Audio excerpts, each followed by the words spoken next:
tô com o relógio para não descansar muito. Roma venceu Cartago no ano 146 a.C. Naquele momento, desaparecia a última oposição de fato. Aquele império gigantesco que já fazia valer sua vontade e seus desígnios na antiguidade. Havia, assim, o Império Romano, desaparecida a oposição cartaginesa, de cuidar-se das invasões daqueles povos semicivilizados, que os romanos chamavam bárbaros.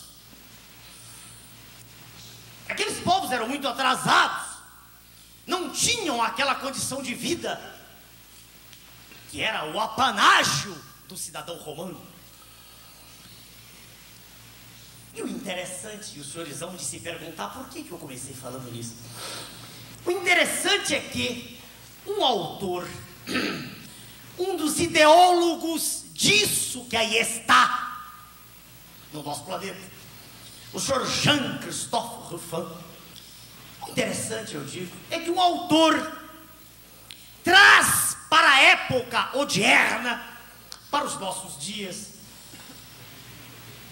uma condição que, segundo ele, é similar àquela do nosso planeta quando Roma dominou Cartago. O que é que o senhor Jean-Christophe Rufin diz?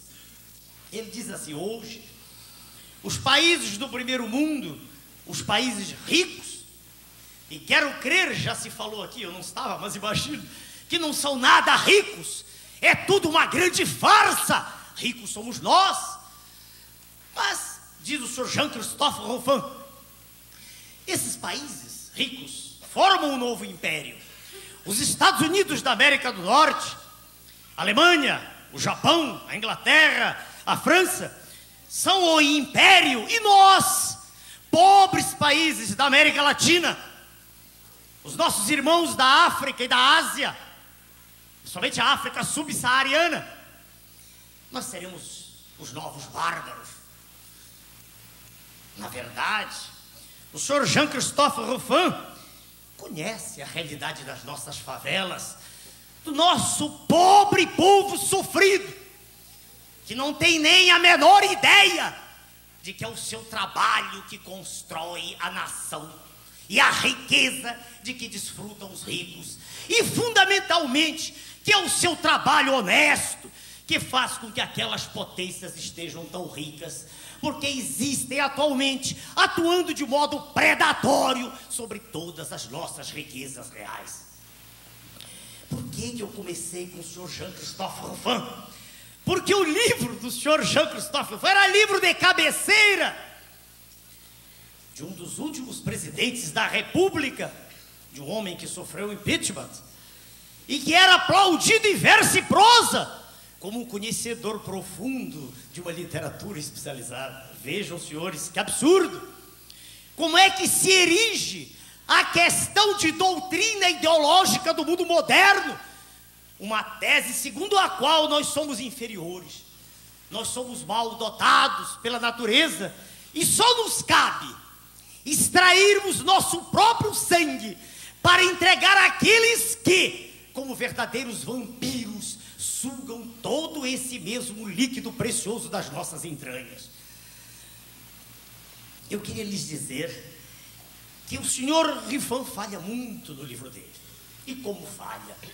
Se é verdade que não se pode comparar o operário de Londres, o operário alemão, cônscio dos seus direitos, com o nosso pobre operário brasileiro, se isso é verdade, de outro lado, não se pode negar também que existe hoje um verdadeiro complô contra toda a nossa sociedade.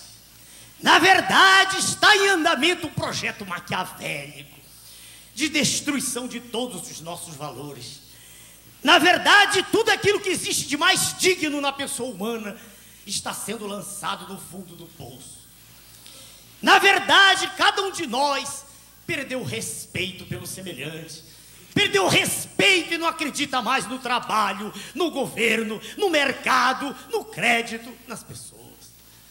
Na verdade, o que aí está é um atentado cruel à dignidade humana.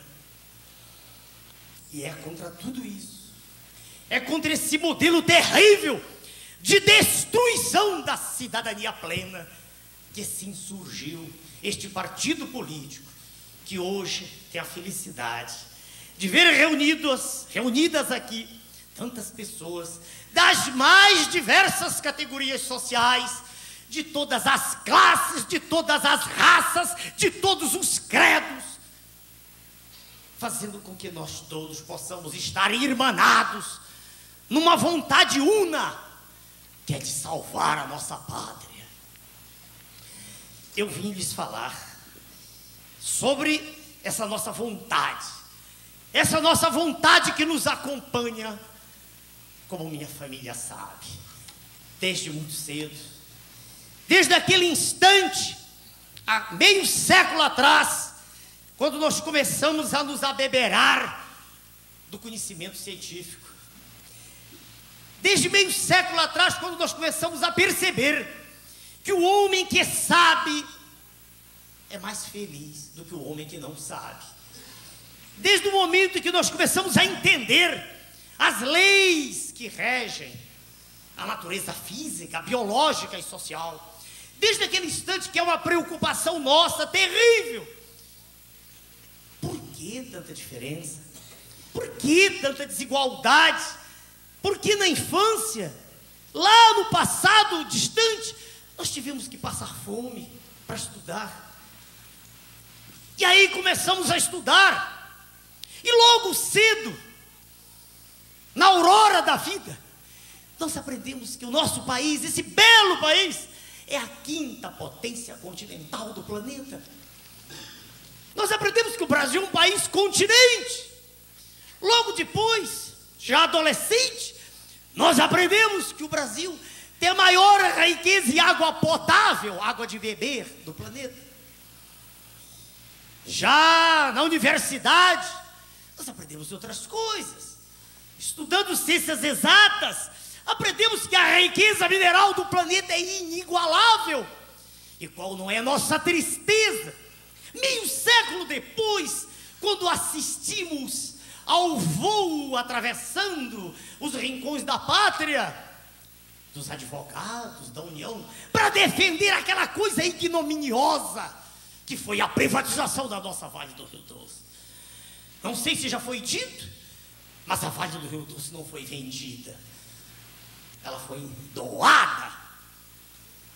Aquela fortuna que os jornais, no cinismo que caracteriza a imprensa brasileira, aquele valor publicado, 3,338 bilhões de dólares, aquele dinheiro que representaria menos de 0,5% do valor real da Vale, aquele dinheiro nem chegou a entrar. Que tristeza naquele dia, que mal-estar, que vontade de sair chorando, ou gritando, ou esperneando.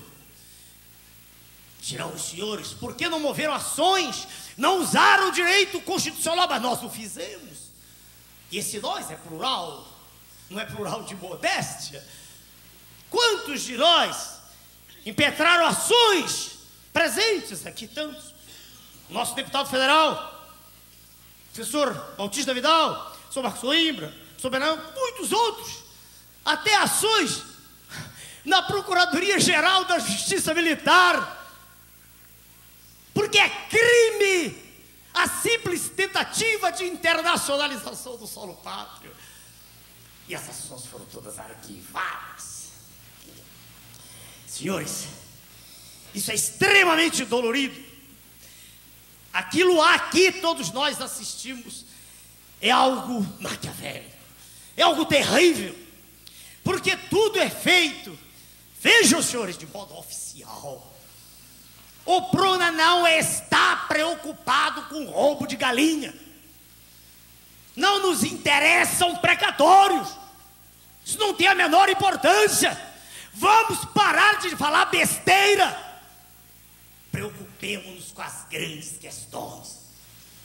Preocupemos-nos com aquelas importâncias fabulosas que são desviadas oficialmente dos cofres públicos para pagar juros de uma dívida que não tem mais nenhuma razão de ser, externa e interna.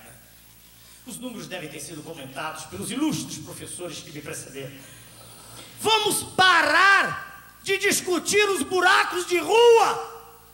Aqui há candidatos e há representantes, estou vendo, do país todo, do nosso partido. Vamos acordar para as questões substantivas. Vamos nos levantar como um povo forte que somos. Vamos lutar contra essa alienação de tudo que é nosso, contra esse assalto vergonhoso que é feito às claras. Vamos levantar nossa voz. Vamos dizer um basta. Nós não podemos aceitar mais essa submissão. Nós não podemos aceitar mais sermos enganados durante todo o oniquitêmero. Desde o instante em que se liga o aparelho de televisão até o momento em que a tela se apaga no final da noite. É uma profusão de mentiras. Como alguém deve ter dito, são duas realidades. É a realidade da tela colorida, onde tudo está bonito, e a realidade da rua.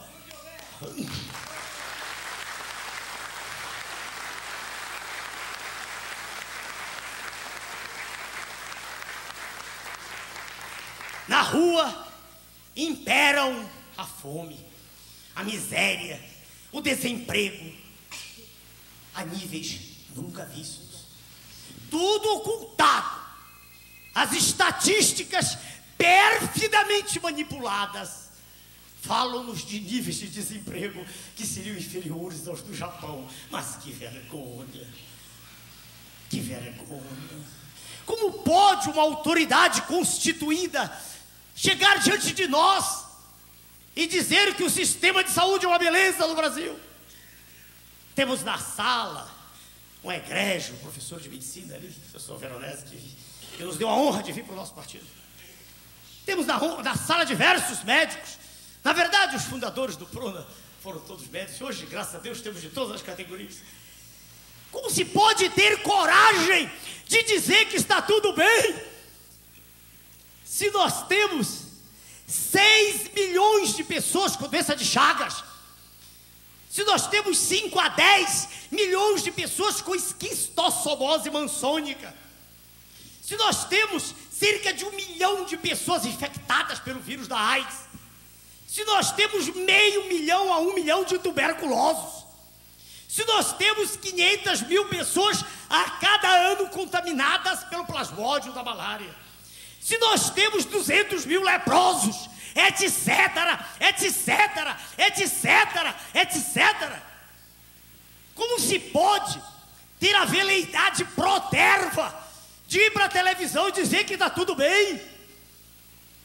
E alguns me perguntavam no passado, já pouquíssimos perguntam, por que o senhor não vai ser ministro? Ministro de quê?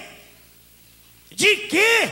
De um governo pútrido, em decomposição franca, que não aguenta o diálogo frente a frente. Porque o governo é feito hoje de traidores da pátria.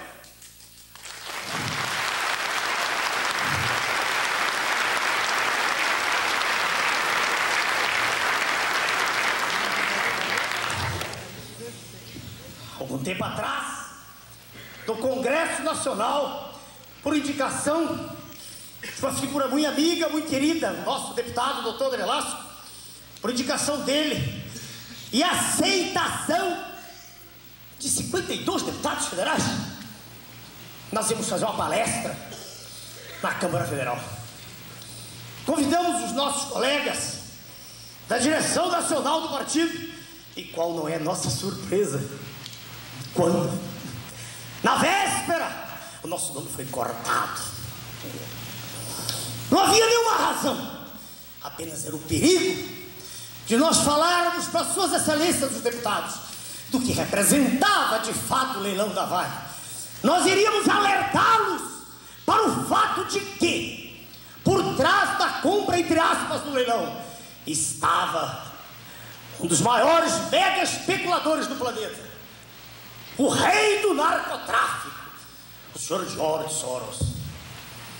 Nós iríamos alertar suas excelências para o risco que aquela casa que é do povo estava correndo e aceitar a privatização. Mas nossa palestra foi cortada. Vejam, senhores, lembrem-se de 94. Nosso nome não aparecia em nenhuma pesquisa. Diziam assim: ele só sabe dizer o nome Enéas, mais nada. E aí, qual não foi a surpresa daqueles senhores quando, ao serem abertas as urnas, nós que estávamos lá embaixo, nas chamadas pesquisas, ultrapassamos figuras famosas no cenário político nacional, 3 ex-governadores do Rio de Janeiro, de São Paulo e de Santa Catarina, nomes respeitadíssimos. E nós tivemos quase 5 milhões de pessoas que acreditaram em nós. E nós tínhamos, não esse tempo nosso, tínhamos 1 minuto para expor nossas ideias. Senhores, eu fico feliz de ver essa plateia toda. O momento é um momento de reflexão. A minha mensagem é muito mais mensagem de fim de ano, de esperança, do que de qualquer outra coisa. Quando algum dos senhores disser não tem jeito, eu vou lhes dizer uma coisa que aprendi há muito tempo, quando estava começando o meu curso médico. Cada um de nós aqui é um vitorioso. Já é vitorioso quando o pai de cada um de nós e a mamãe de cada um de nós se uniram no ato carnal. Havia milhões de espermatozoides disputando aquele ovócito de segunda ordem, que a imprensa ignorante chama de óvulo.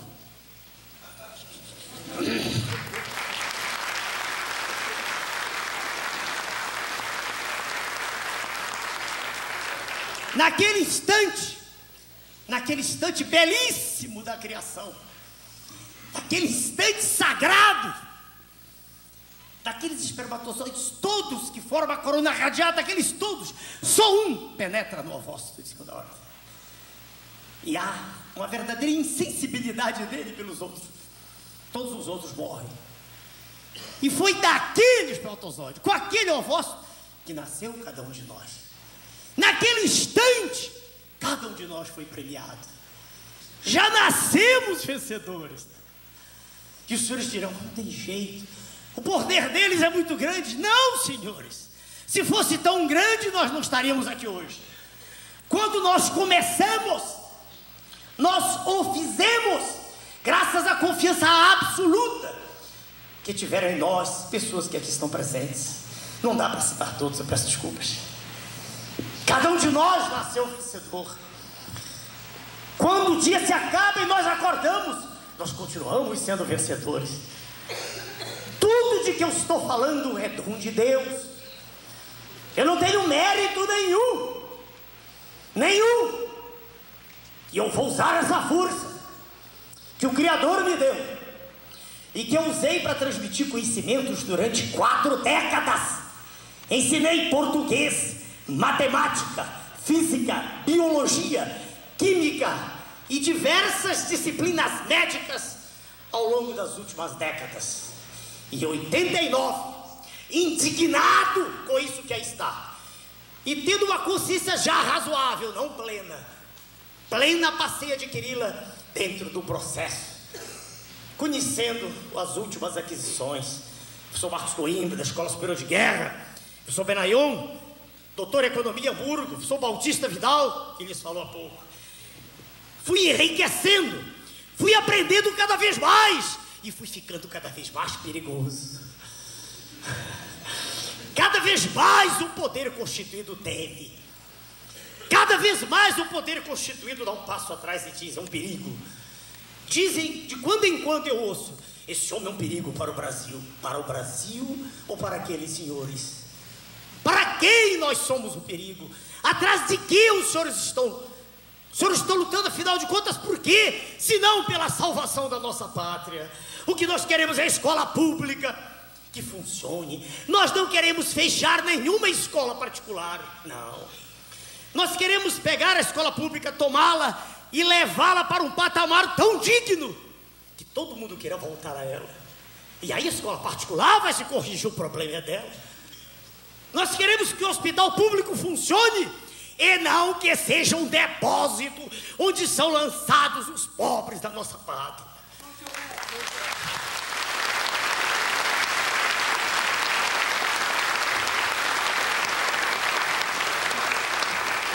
Nós não queremos nada demais, não queremos matar ninguém, não queremos campo de concentração, não queremos nada disso. Nunca, jamais, corrijam-me se eu estiver mentindo. Em nenhum momento da nossa trajetória dissemos que íamos atuar contra o Congresso Nacional. Em nenhum momento. Nós dizemos sim, como diz Pietro Baldi, dizia, já faleceu, grande espiritualista, diante de um grande chamado, de um chamado profundo, até a pedra responde. E aquele congresso, o mesmo que aí está, é feito de homens, seres humanos como nós, que precisam apenas de um chamado, de um exemplo forte, e não de um exemplo ao contrário, de um exemplo de hipocrisia plena, que nos está levando rápida e definitivamente ao desastre. Meus amigos, eu tenho uma mensagem que não é nova, que eu escrevi em 89, mas ela é atual. Quando sentados os fundadores do Prona, naquela época, nos reuníamos pensando no que dizer, nós escrevemos alguma coisa. Não vou falar mais da riqueza do país, do potencial que nos fará, com certeza, a maior potência do planeta, não para esmagar ninguém, mas para exigir que nos respeitem, que parem de tratar-nos como escravos. Não mais falarei, isso já foi dito aqui. Não mais vou falar sobre a Amazônia. Não mais vou falar sobre a riqueza mineral. A minha mensagem é para o homem, é para o cidadão pleno, que tem dentro de si, no cerne, no âmago, na região mais recôndita, mais absconsa do seu ser, a vontade de acertar. Vontade que existe no fundo de cada um de nós, até no fundo do cárcere.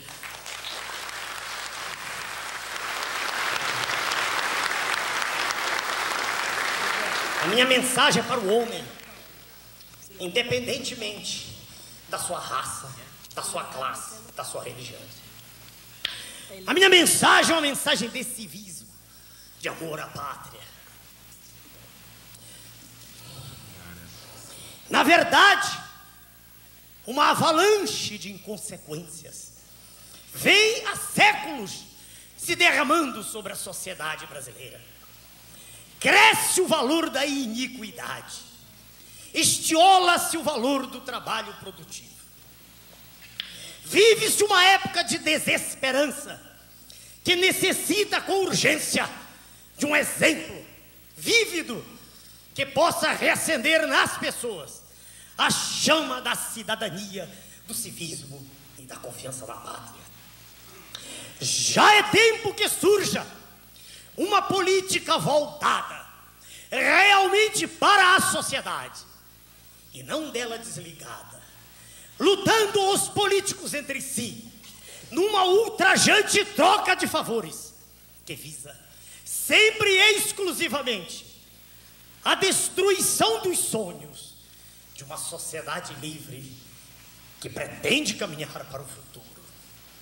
Nós vamos criar, e vamos com certeza fazê-lo, nós todos juntos, vamos criar a era da convicção, a era da verdade, a era da decência, a era da dignidade, a era da confiança, a era do respeito, a era da ciência, a era da inteligência, a era do preparo, a era do entusiasmo.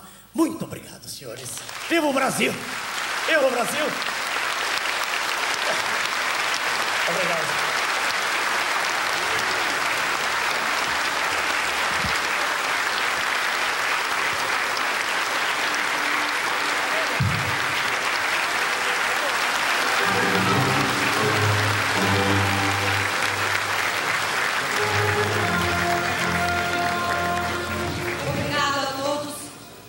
presença dos senhores neste momento tão importante. Está encerrada a sessão. Muito obrigada.